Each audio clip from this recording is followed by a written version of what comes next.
Hello, everyone. Welcome back.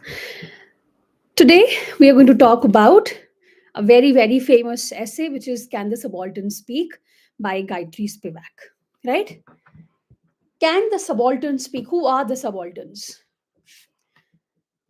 Subaltern हम लोग subaltern history की बात करते हैं क्या है वो लोग जिनको कभी भी मेन स्ट्रीम में आने का मौका नहीं मिला माइनॉरिटीज हो सकती हैं हम लोग सबॉल्टन हिस्ट्री किसको कहते हैं एक तो मेन स्ट्रीम हिस्ट्री हो गई प्रॉपर जो हम पढ़ते हैं लेकिन हम लोग बहुत बार बात करते हैं ना that this is a selective history this is the history जो कि एलिट्स की हिस्ट्री है we don't talk about the struggles of the working class people the peasants the women subaltern history तो क्वेश्चन रेज करती हैं Gayatri Spivak can the subaltern really speak या दूसरे लोग आ जाएंगे उनके बिहाफ पे बोलने के लिए जैसे विमेन के लिए लोग आ जाते हैं बोलने के लिए writings about women but not by women right वही बात है let's quickly get into it ऐसे है I'm going to give you a summary. This is the original text. Of course, you can go through it if you think you have the time and capacity. Can the Subaltern Speak? Gayatri स्पिवैक आराम से आपको internet पे मिल जाएगा तो ये आपका यहाँ तक 104 पे ये एंड हो जाता है 66 पे शुरू होके okay Spivak's essay intervenes in post-colonial and deconstructive discourse of the 1980s, particularly critiquing Western intellectuals and even some Marxist or post-structuralist thinkers who claimed to give voice to the oppressed or to represent subaltern groups. She is skeptical of the assumption that such oppressed groups can be straightforwardly represented or can speak within the structures of power and knowledge established by colonialism and patriarchy. क्या कह रहे हैं कहते हैं कि जो Spivak का जो ऐसे है पूरा वो पोस्ट कॉलोनियल और डीकंस्ट्रक्टिव जो डिस्कोर्सेज हैं 1980s के उसमें घुस जाते हैं उसमें घुसती हैं स्पिवाक पर्टिकुलरली जो क्रिटिक है वेस्टर्न इंटेलेक्चुअल्स का जो ये क्लेम करते हैं कि हम लोग वॉइस देंगे हम उनकी आवाज बनेंगे क्यों भाई उनके पास अपनी आवाज भी तो है ना तो ये बोलना कि हम उनकी आवाज हम उनको आवाज देंगे ऑप्रेस्ड को या हम सबाल्टर्न ग्रुप्स को रिप्रेजेंट करेंगे उसको क्रिटिक ये करते हैं स्पिवाक का ऐसे and Spivak is very sceptical of this assumption कि such oppressed groups can be straightforwardly represented also कि क्या हम इन ग्रुप्स को स्ट्रेट फॉरवर्डली रिप्रेजेंट कर सकते हैं या क्या हम बोल सकते हैं within the structures of power and knowledge which is established by colonialism and patriarchy. So her fundamental question, can the subaltern speak, is not rhetorical. Of course, yes, they can speak. But it's a challenge to prevailing discourses of representation कि जो ये लोग बोलते हैं कि हम लोग आके represent करेंगे इनको हम उनकी आवाज बनेंगे knowledge production, historical narration. तो key concepts क्या हैं इस ऐसे में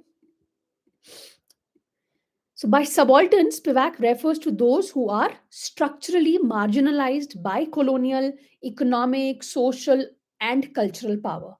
Those without access to dominant institutions of power, knowledge, or representation. This is not simply a sociological lower class, ठीक है जरूरी नहीं है कि structurally marginalised people lower class ही होगा पूरा का पूरा कोलोनियल अगर हम सिर्फ कोलोनियल उसकी बात करें ऑपरेशन की तो पूरा सारे के सारे हम लोग ऑपरेस्ड हुए कोलोनाइज्ड हुए इकोनॉमिक रिप्रेशन की बात करें ऑपरेशन की तो फिर इकोनॉमिकली वीकर सेक्शन आ गया सोशली कौन ऑपरेस्ड है सारी विमेन तो लोअर क्लास नहीं हो गई तो it's not simply sociologically lower class subalternity is a relational position है ये एक रिलेशन में है किसी और के which is defined by power, not an identity that individuals or groups can claim once and for all. Once a subaltern begins to be represented or to speak in a sense that may dissolve their subaltern status. ठीक है ये हो गया subaltern. Subject क्या है Subject representation and the western intellectual tradition Spivak जो है वो क्रिटिक करती हैं ये जो नोशन है ना यूनिवर्सल सब्जेक्ट का, which is central to western philosophy, autonomous, rational subject. The idea that individuals everywhere can occupy the same position of subjectivity, agency and voice. ये है, इस चीज को इन्होंने क्रिटिक किया है, ये यूनिवर्सल सब्जेक्ट के कॉन्सेप्ट को, कि अगर कोई एक लेट्स से एक अथॉरिटेटिव कोई सब्जेक्ट है, तो क्या वो हर एक पोजीशन में वही अथॉरिटेटिव रहेगा? नहीं. She argues that colonial discourses and post-colonial intellectual practices that simply adopt Western frameworks reproduce a subject of Europe. अब एक एग्जाम्पल देती हूँ. अगर हम colonial oppression की बात करें, तो everybody including men, women here, India की बात करें तो everybody was oppressed, right? एक रिलेशनल पोजिशन है ना. अब यहां पे आप सब्जेक्ट नहीं हुए, मेन की बात कर रही हूं. अब हम विद इन अ कम्युनिटी बात करें, विद इन इंडिया बात करें, तो वही मेन एक सब्जेक्ट पोजीशन को ले लेते हैं when they start oppressing the women, right? So ये वही कह रही हैं कि सेम पोजीशन नहीं है हर जगह जाके. She argues that colonial discourses और जो पोस्ट कॉलोनियल इंटेलेक्चुअल प्रैक्टिसेस हैं, जो सिंपली अडॉप्ट कर लेती हैं वेस्टर्न फ्रेमवर्क्स, वो रिप्रोड्यूस करना एक सब्जेक्ट, वो रिप्रोड्यूस कर रहे हैं उसको.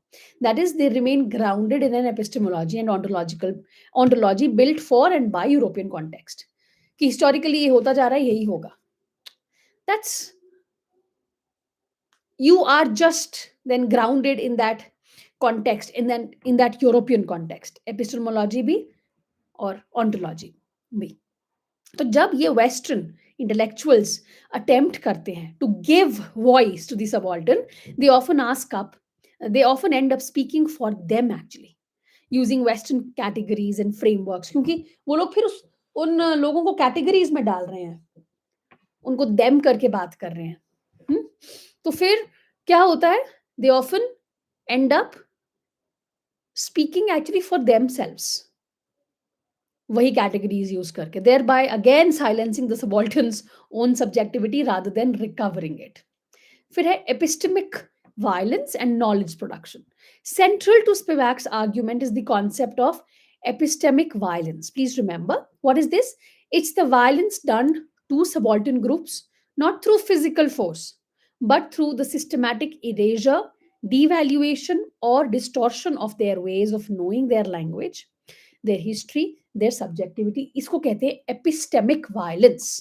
जो वायलेंस आप सबॉल्टर्न ग्रुप्स के साथ कर रहे हो, फिजिकली नहीं, आप उनको मार नहीं रहे हो, लेकिन सिस्टमैटिकली आप इरेज कर रहे हो उनके वेज को, उनके कल्चर को, डिस्टॉर्ट कर रहे हो उनकी लैंग्वेज को, उनकी हिस्ट्री को, सब्जेक्टिविटी को. इसको कहते हैं एपिस्टेमिक वायलेंस. तो by defining what counts as legitimate knowledge, dominant institutions क्या करती हैं? वो उनके एक्सपीरियंसेस को, हिस्ट्रीज को, उनके वॉइसेस को खत्म कर देती हैं, बात ही नहीं करते. वही बात हम लोग कल्चरल स्टडीज में भी करते हैं. Elite cultures, what they do, they don't even consider the working class culture. Similarly legitimate knowledge क्या है? ये लोग डिफाइन कर देते हैं. कौन? colonial, academic, intellectual people. This is legitimate knowledge. This is to be included in the textbooks.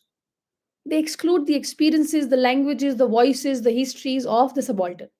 So the subaltern becomes object of knowledge, not subjects who can speak on their own terms. So even in the act of rescuing oppressed people, for example, the condemnation or abolition of practices like sati, the colonial narratives frames the subaltern according to its own moral political logic, not according to subaltern's own perspectives. जब हम बात करते हैं कि सती system को abolish किया गया या स्लेवरी को अबॉलिश किया गया एटसेट्रा, ये सारी चीजें जब आप ये कर रहे, हम लोग रेस्क्यू कर रहे हैं विमेन को जी सती से. What is happening actually is, जो कॉलोनियल या पोस्ट कॉलोनियल एलीट हैं, जो नैरेटिव्स हैं, वो सबॉल्टर्न को अपने तरीके से फ्रेम कर रही हैं, सबॉल्टर्न लोगों के पर्सपेक्टिव से नहीं, अपने तरीके से, अपना लॉजिक देके, अपना मॉरल पॉलिटिकल लॉजिक से. The case of gender, subaltern women. So Spivak pays special attention to subaltern women, of course, arguing that they are often doubly marginalized, doubly, triply, कुछ भी बोल लो, by colonial power and by patriarchy. एक तरफ तो colonial people हैं who are subjugating or oppressing the women and men, of course, everybody is being oppressed.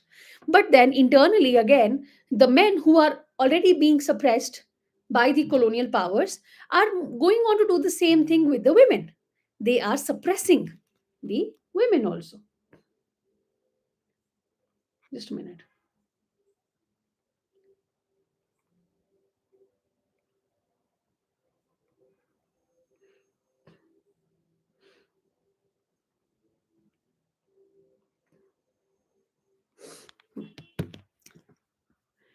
Okay. So, in debates around practices like sati, widow burning, colonial discourse often claimed to be saving brown women from brown men. This rhetoric presents colonizers as liberators and native men as oppressors. But crucially, both overlook the agency, voice, and subjectivity of the women themselves. अब जब debates होते हैं, जैसे सती practice के बारे में debate होता है, तो कॉलोनियल डिस्कोर्स ये क्लेम करते हैं कि हमने ब्राउन वुमेन को सेव किया ब्राउन मैन से। ये रिटोरिक हमें क्या देता है? कॉलोनाइजर्स को बना दिया लिबरेटर्स की। ब्रिटिश आए, ब्रिटिशर्स को आके इंडियन वुमेन की मदद करनी पड़ी। They had to save Indian women from this very bad ritual of sati. और नेटिव मैन बन गए ऑप्रेसर्स। लेकिन crucially both overlook the agency, voice and subjectivity of women themselves. आप अगेन अपनी बात, आप आए अपनी बात की। मेन जो सती सिस्टम को बढ़ावा दे रहे थे वो अपनी बात कर रहे थे। Nobody actually gave voice to the women themselves. The women subject to these practices, the subaltern women remain voiceless in both colonial and native elite discourses. Have you ever heard anyone, any women, any woman coming and talking about uh, how the women felt about the sati practice? They remained voiceless. Their silence is not natural absence, लेकिन ये structurally produced की हुई silence है. So even Western feminist discourses that aim to liberate these women often commit epistemic violence, and it is not just India; it's everywhere. West में भी अगर आप feminist discourses देखोगे, जो लिबरेट करने की कोशिश कर रही हैं women को, वो भी क्या कर रहे हैं? रेज कर रहे हैं by universalizing category woman, assuming transability of feminist categories across cultures. मतलब the oppression of women, हम oppression of women globally अगर हम बात करें, it's very wrong to call it just one term. Women category में हमने डाल दिया सारी वुमेन को, जबकि सब वुमेन अलग अलग कल्चर से आती हैं, अलग अलग उनका ऑपरेशन है, अलग अलग स्ट्रगल्स रही हैं। What we do is we assume ट्रांसिबिलिटी कि यहाँ पे ये हो रहा है तो वहां पे भी यही हो रहा होगा, फेमिनिस्ट कैटेगरीज का across cultures, ignoring how gender intersects with colonialism, class, caste, other axes of differences. Struggle of a Dalit woman is different from the struggles of an elite woman. And the struggles of an elite woman in one particular culture is different from a Western woman. Thus, subaltern woman is an especially precarious position, seldom able to speak, and if represented, often misrepresented through discourses that serve other agendas. Critique of intellectual representation and the limits of giving voice. अब स्पिवैक argues that जो intellectuals हैं, चाहे colonial administrators हों, चाहे humanitarian reformers हो, nationalists हो, कोई भी हो, जो अटेम्प्ट कर रहे हैं रिकवर करने का, represent करने का या वॉइस देने का to subaltern, are actually trapped in a fundamental contradiction. On one hand, they claim to speak for subaltern out of concern or solidarity. On the other, they are doing so, by doing so, they inevitably impose their own categories, frameworks, and assumptions. This perpetuates the very structures of domination and erasure that subaltern studies seeks to challenge. इसका solution बहुत difficult है honestly. अब ये वही कह रही है ना कि कोई भी इंटेलेक्चुअल हो, जो इस जो के चाह रहा है कि हम रिकवर कर पाएँ, रिप्रेज़ेंट करें या वॉइस दें सबाल्टर्न को, वो भी एक कॉन्ट्रडिक्शन में फँसे हुए हैं। एक तरफ तो वो ये कोशिश कर रहे हैं, they are speaking out of concern for them, लेकिन दूसरी तरफ वो अपनी भी बात कर रहे हैं। They are imposing their own categories, frameworks, assumptions. But honestly I mean if you look at it, अगर वॉइस दी ही नहीं जा रही है, कौन है ये जो वॉइस दे नहीं रहा है? पहली बात ये है ना? दूसरी बात ये है कि अगर आपने हिस्टोरिकली अगर हम देखें और एजुकेशन नहीं प्रोवाइड किया है कुछ ग्रुप्स को, तो फिर वो कैसे, how will they even read this, how will they even listen to this? उनको पता भी नहीं है ये कौन कौन इंटेलेक्चुअल्स आके ये सारी बात किए जा रहे हैं। So their representation often ends up as another form of silencing, a representation rather than authentic representation.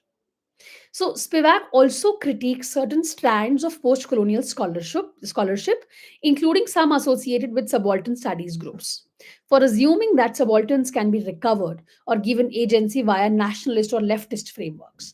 तो ये आके उनको भी कर रही हैं क्रिटिक, उन उन ग्रुप्स को जिनको ये लगता है कि सबाल्टर्न्स को हम रिकवर कर सकते हैं या उनको एजेंसी दे सकते हैं किसी लेफ्टिस्ट या किसी नेशनलिस्ट फ्रेमवर्क के थ्रू।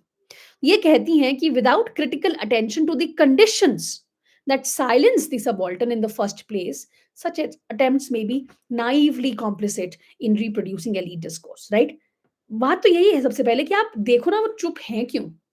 उनको साइलेंस करवाया जा रहा है या उनको अपॉर्च्युनिटी नहीं दी जा रही है बोलने की, या there is a lack of something, lack of education, maybe something, इतना ज़्यादा डिस्क्रिमिनेशन, इतना कितना कुछ है, I mean countless things.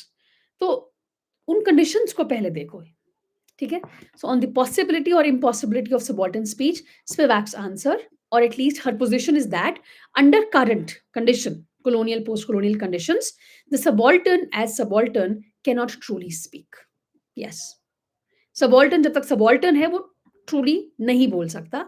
By this she means they cannot speak on their own terms in ways that will be heard, understood, and integrated into dominant discourses, because these discourses are structured to exclude them.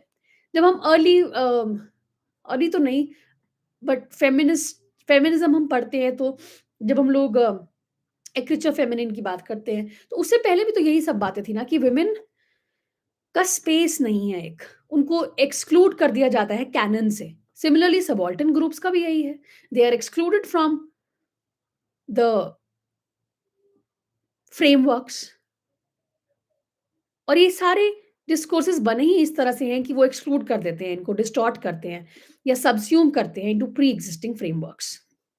So by this But this, sorry, is not a call for silence or fatalism. Rather, Spivak urges a radical rethinking कि कुछ और radically हमें सोचना पड़ेगा इनका representation का. Knowledge production, historical narration, and intellectual responsibility.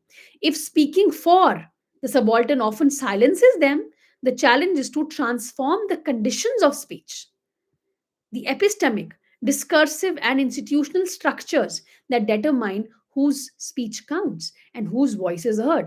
हमें वो चेंज कर वहां पे लाना पड़ेगा, ट्रांसफॉर्म करना पड़ेगा स्पीच की कंडीशंस को. In that sense, the essay is both a critique and a call. A critique of what? The limits and voiceless of representation, violences, sorry, of representation, and it's a call for humility, self-reflexivity, and structural transformation. तो स्पिवैक का जो ऐसे है, it has become foundational in post-colonial studies, subaltern studies everywhere, especially for its rigorous interrogation of representation, voice, and epistemic justice. Her emphasis on epistemic violence and the structural erasure of marginalized knowledge systems highlights how domination is not only political or economic, but also intellectual and epistemological. By bringing gender, colonialism, and post colonial power together, she complicates simple binaries: colonizer, colonized, oppressed, victim, east, west, man, woman, insisting on intersectional awareness of how power operates through multiple axes. So, her critique of intellectual representation challenges academics and activists to rethink their methods and ethics. It warns against speaking for others and encourages reflecting on one's own position, privileges, and complicities. ठीक है, दोबारा से revision के लिए मैंने ये सब लिखा है, थोड़ा सा देखते हैं। कुछ नई चीजें हैं जो ऊपर नहीं थी। तो सबसे पहले Spivak enters the debate on representation. वो दो जर्मन टर्म्स लेती हैं मार्क्स से, वर्ट्रीटंग एंड डार्ल्सलेंग. This is political representation, speaking for somebody. And this is aesthetic or epistemic representation, representation. Now, Western intellectuals often confuse these, assuming that if they can describe the oppressed, they are also politically representing them. तो western intellectuals क्या करते हैं, confuse कर देते हैं इन दोनों को कि वो उनके लिए बोल रहे हैं या उनको रिप्रेजेंट कर रहे हैं, क्या कर रहे हैं. वो सोचते हैं कि अगर हम डिस्क्राइब कर रहे हैं ऑप्रेस्ड को तो उनको हम पॉलिटिकली रिप्रेजेंट भी कर रहे हैं. So thinkers like Foucault and Deleuze appear to speak for marginalized groups. They claim oppressed groups can speak autonomously if given space. Spivak argues that this is naive because it ignores persistent power structures. अगर फूको और deluge ये कह रहे हैं तो ये बहुत naive है क्योंकि ये लोग इग्नोर कर रहे हैं जो persistent power structures हैं उनको. तो can the subaltern speak? Not in the linear sense of making sounds, of course, but in terms of being heard. अगर वो बोलेंगे तो क्या कोई सुनने वाला है? So Spivak critiques Foucault and Deleuze for assuming that oppressed groups naturally have unmediated voice, assuming that intellectuals can withdraw and let the oppressed speak, ignoring how global capitalism and colonial power reduce silences. Okay? Their idea of experience is problematically simple. They believe that if someone speaks from experience, it is automatically authentic. तो Spivak कहती हैं experience itself is constructed by ideology, isn't it? Of course it is. They erase the need for critical intellectual work. They claim the masses know their own needs, but they do not analyze how these needs are shaped by power structures. फिर epistemic violence के बारे में हमने पढ़ लिया. So they are not merely oppressed. Structures ही ऐसे बनाए गए हैं कि उनकी जो एबिलिटी है टू अपीयर एज सब्जेक्ट्स वही खत्म हो जाती है.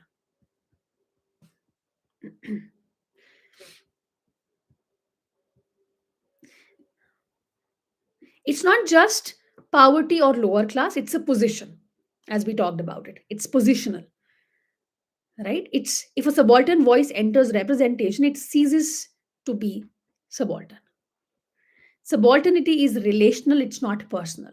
No group is ontologically subaltern. They become subaltern in specific historical and social formations. So, subaltern position is outside institutional lines of communication. So, women as subaltern is even more deeply silenced क्योंकि doubly oppressed हैं, उसकी हमने बात कर ली, सती की हमने बात की. Then she gives an example of Bhuvaneshwari Bhaduri. Spivak provides a detailed case study. A young woman revolutionary, part of an anti-colonial group, she commits suicide during menstruation to signal that her death was political, not caused by illicit pregnancy. So her act is a form of communication. She tries to speak through her body. She challenges patriarchal assumptions. कि suicide किया तो लगता है किसी और के साथ affair था और प्रेग्नेंट होके मर गई. मेंस्ट्रुएशन के टाइम पे सुसाइड किया ये बताने के लिए कि नहीं, प्रेग्नेंट नहीं थी भाई. But even her carefully communicated message is misread. Her family interpreted it in conventional moral terms. The political meaning was erased. This example demonstrates कि subaltern women cannot be heard even by their own community. तो और कौन सुनेगा फिर? Their speech is reinterpreted by dominant groups. Sorry. Therefore, Spivak's answer is subaltern cannot speak, meaning the conditions for their speech to be recognized do not exist. है ही नहीं, structurally ही present नहीं है. फिर उन्होंने वही subaltern studies group को भी critique किया. So Spivak का आंसर एक literal silence नहीं है. Subaltern tries to speak. The question is whether her speech can be heard, recognized, and recorded, without distortion. ये existing जो structures हैं इनके अंदर. Therefore, the subaltern cannot speak. Subaltern's speech cannot enter the dominant circuits of meaning making as speech, क्योंकि वो हटा दी जाती है. मिस ट्रांसलेट कर दी जाती है या उनको इम्पोर्टेंस नहीं दिया जाता. Demands for intellectuals: practice self-reflexivity, avoid claiming to give voice, examine one's complicities, transform conditions of representation, create new structures where marginalized groups can articulate themselves. All right, that's it. Please say once and try skim कर लो. पूरा नहीं पढ़ पा रहे हो तो skim through it so that you know what is there in the essay, what are the names, what are the examples that Gayatri Spivak has used. See you in the next one.